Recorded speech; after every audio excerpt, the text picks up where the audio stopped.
Now, in that spirit, I'm actually somewhat surprised by the bizarre move by our colleagues from the Armenian Assembly of America, who decided to submit the testimony here. First of all, I thought it was a discussion on Azerbaijan. Second, I haven't seen that testimony, but I believe that it addresses three very important issues. Chairman Cardin, Co-Chairman Smith, distinguished commissioners, on behalf of the Armenian Assembly of America, I want to thank you for holding today's hearing. The Assembly remains deeply concerned about the growing authoritarianism in Azerbaijan, its move away from democracy, and its impact on the region, particularly America's ally, Armenia. The Assembly remains concerned about the destruction, confiscation, and conversion of Armenian churches by Azerbaijan, including the well-documented eradications of Christian Armenian heritage in the region Nakhichevan. In fact, just this month, the director of the International Council of Monuments and Sites stated that no trace of Armenian monuments has been left in Nakhichevan. The Assembly also remains deeply troubled by the Azeri destruction of a centuries-old Armenian cemetery in Jurfa, Nakhichevan. At the site of the now-destroyed Armenian cemetery, Azerbaijani authorities have constructed a firing range for Azeri military use.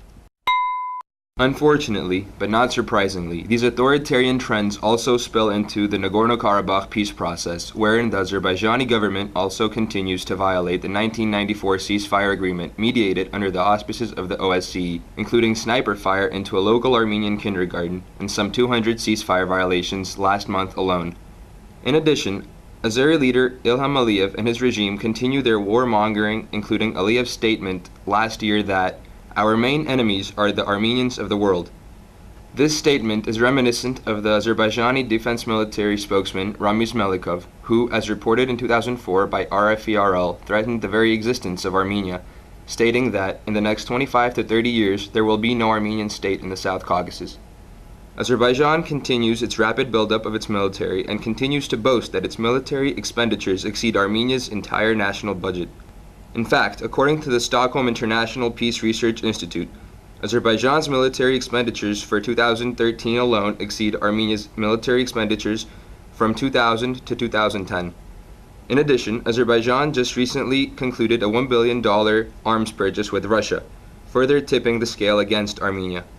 Clearly, such actions and statements do not bode well for regional peace, and the deterioration in the negotiation process seems to mirror the decline in Azerbaijan's human rights record, including freedom of expression and religion, among others.